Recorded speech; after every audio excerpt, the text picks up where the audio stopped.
आज हम स्टार्ट करेंगे फर्स्ट सेमेस्टर का सब्जेक्ट फार्मास्यूटिकल इनऑर्गेनिक केमिस्ट्री की यूनिट सेकंड के अंदर भी जो टॉपिक्स आज हम डिस्कस करेंगे वो है normal simple definition acid and base की, then concepts of acid and base जिसके अंदर हम डिस्कस करेंगे Arrhenius concept, Bronsted Lowry concept, Lewis concept, then buffer solution क्या होते हैं ये हम जानेंगे, देन बफर एक्शन क्या होता है, देन बफर इक्वेशन के बारे में हम पढ़ेंगे एंड बफर कैपेसिटी के बारे में हम पढ़ेंगे। सो ये सारे टॉपिक्स जो है आज के वीडियो में हम कवर करेंगे।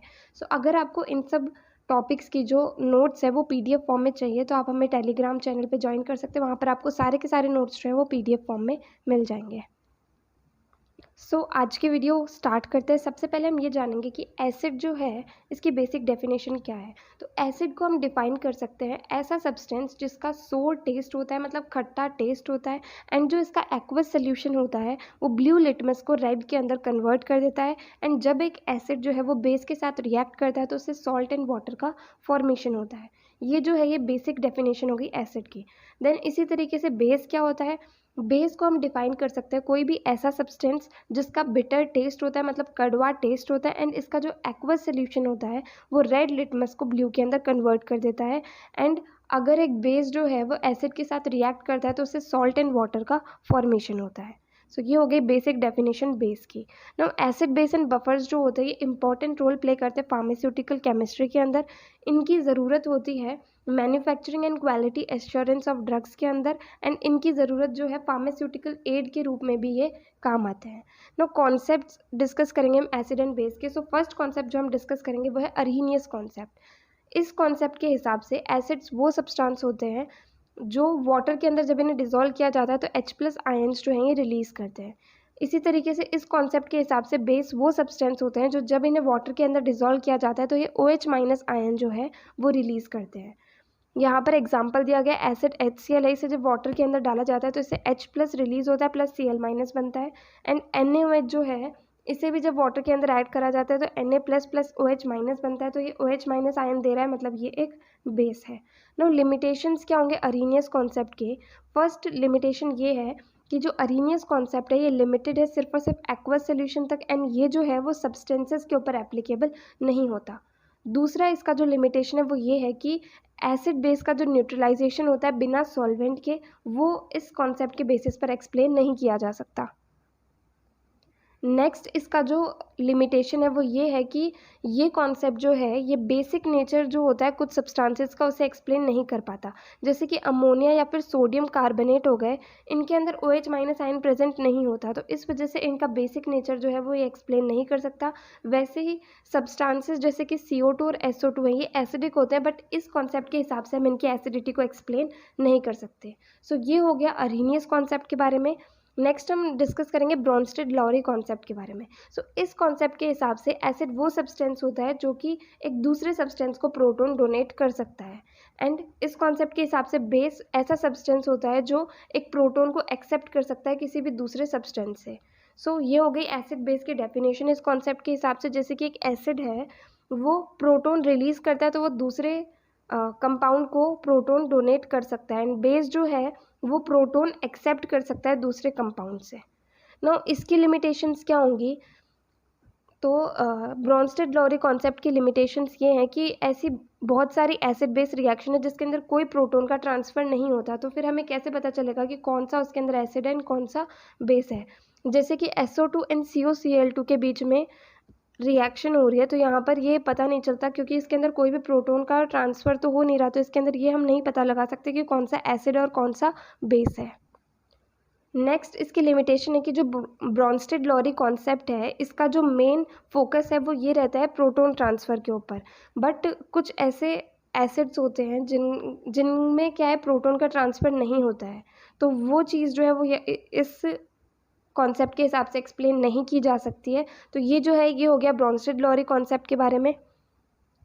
नेक्स्ट आता है लुईस कॉन्सेप्ट। लुईस कॉन्सेप्ट जो है इसके हिसाब से एसिड वो सब्सटेंस होता है या फिर वो स्पीशीज़ होती है जो कि इलेक्ट्रॉन पेयर को एक्सेप्ट कर सकती है कोऑर्डिनेट बॉन्ड बना करके, तो उसे जो है इलेक्ट्रॉन पेयर एक्सेप्टर कहा जाता है एसिड को।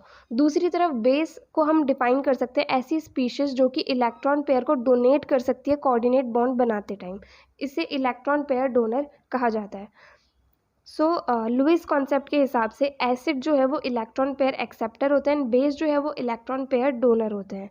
जैसे कि एग्जांपल है, जब Lewis acid and Lewis base के बीच में रिएक्शन होती है तो उससे प्रोडक्ट बनता है जिसे एडक्ट कहा जाता है। जैसे यहाँ पर BF3 और NH4+ के अमोनिया के बीच में एंड BF3 के बीच में एक रिएक्शन हो रही है, तो इसके अंदर BF3 जो है वो एक lone pair of electron accept करता है, तो इस वजह से लुईस एसिड होता है। NH3 जो है ये एक लोन पेयर डोनेट करता है, तो इस वजह से ये जो है ये लुईस बेस की तरह काम करता है। अब कुछ एग्जांपल्स है लुईस एसिड के। BF3 होता है, AlCl3 होता है, SO3 होता है, ZnCl2 होता है, FeCl3 होता है। देन लुईस बेस के एग्जांपल्स है NH3, Cn-, F- and S2- and Cl-। ये जो है ये इसके एग्जांपल्स हो गए। नाउ लुईस कॉन्सेप्ट की क्या लिमिटेशंस है?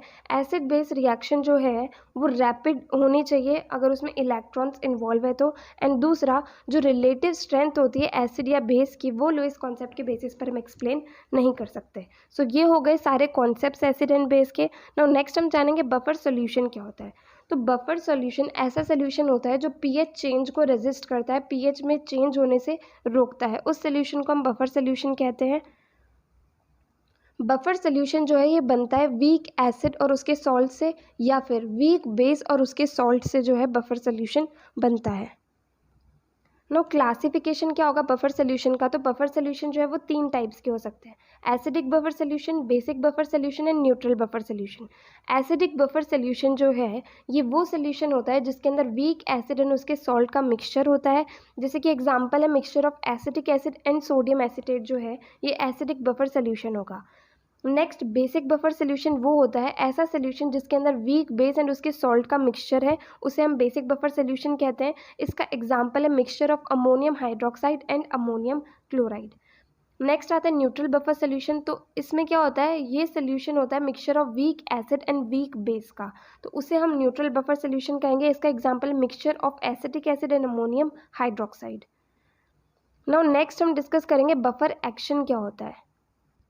सो बफर एक्शन का मतलब होता है, एक जो बफर सोल्यूशन होता है उसका ये काम होता है कि वो पीएच चेंज ना होने दे, पीएच चेंज को होने से रोकता है। तो अगर स्मॉल अमाउंट ऑफ एसिड या बेस उसके अंदर ऐड किया जाता है तो भी पीएच चेंज नहीं होता है, इसे जो है इस पूरे प्रोसेस को बफर एक्शन कहा जाता है। नो प्योर वाटर जो है वो आयनाइज करता है किसी भी चीज़ को इस प्रोसेस से, जैसे H2O है इससे H++ OH- बनता है, इस तरीके से आयनाइज होता है, इस तरह से आयन में टूटता है। तो यहाँ पर K जो है जो कि आयन प्रोडक्ट कांस्टेंट वो इक्वल्स टू है concentration of H+ into concentration of OH- divided by concentration of H2O। So K जो आयन प्रोडक्ट कांस्टेंट है इसकी डेफिनेशन कुछ इस तरीके से है कि इसके अंदर कंसंट्रेशन आयनिक स्पीशीज़ की भी होती है और नॉन आयनिक स्पीशीज़ की जो है उसकी भी कंसंट्रेशन इसके अंदर इन्वॉल्व होती है। सो टोटल के जो है वो इसकी वैल्यू होती है 10⁻⁻14। प्योर वाटर के अंदर कंसंट्रेशन जो होती है दोनों आयन्स की H+ एंड OH- की वो बराबर होती है, वो इक्वल टू होती है 10⁻⁻7। H+ आयन की कंसंट्रेशन जो होती है वो डिसाइड करती है कि हाँ वो एसिड होगा या बेस होगा। न्यूट्रल सोल्यूशन के अंदर H+ की कंसंट्रेशन एंड OH- की कंसंट्रेशन दोनों सेम रहती है। एसिडिक सोल्यूशन के अंदर H+ आयन्स की कंसंट्रेशन जो है वो ज़्यादा होती है, OH- की कम होती है। एंड बेसिक सोल्यूशन के अंदर H+ आयन की कंसंट्रेशन कम होती है एंड OH- की जो कंसंट्रेशन है वो ज़्यादा होती है। तो ये है पूरा buffer action and buffer solution के बारे में। नेक्स्ट आता है पीएच स्केल। तो टर्म पीएच जो है, पीएच का मतलब होता है negative logarithm of hydrogen ion concentration. PH equal to होता है minus log concentration of H+।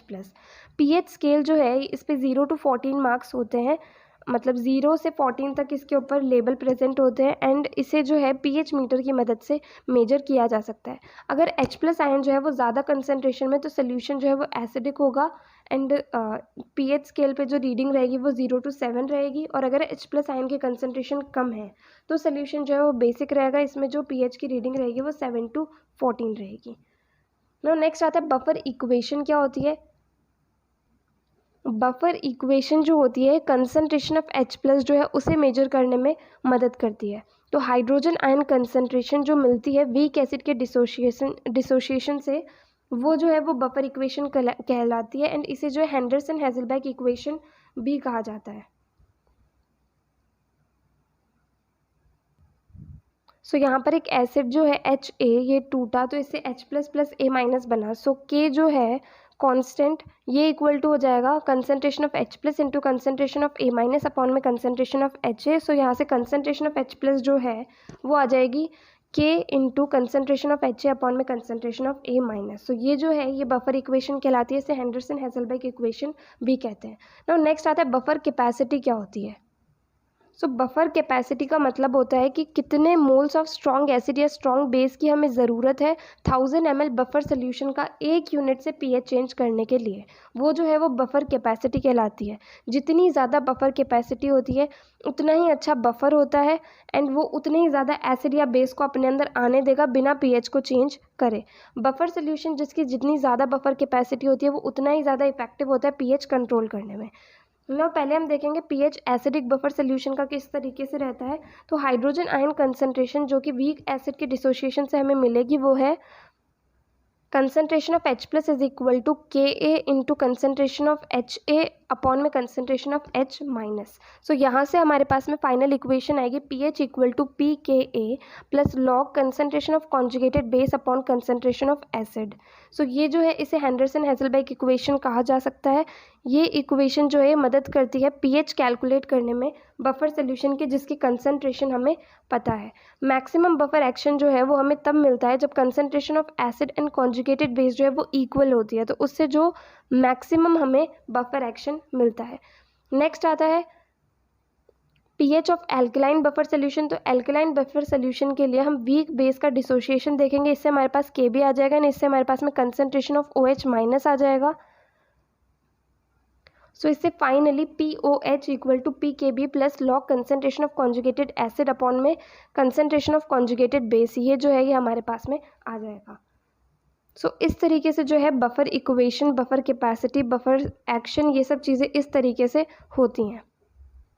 सो यहाँ पर आज के टॉपिक्स ख़त्म होते हैं। अगर आपको इस वीडियो में जो भी समझाया गया कोई भी डाउट आया हो तो आप कमेंट सेक्शन के अंदर पूछ सकते हैं। और अगर आपको ये वीडियो हेल्पफुल लगी हो तो इस वीडियो को लाइक करें, ज़्यादा से ज़्यादा लोगों को शेयर करें और चैनल को सब्सक्राइब करें। थैंक यू इस वीडियो को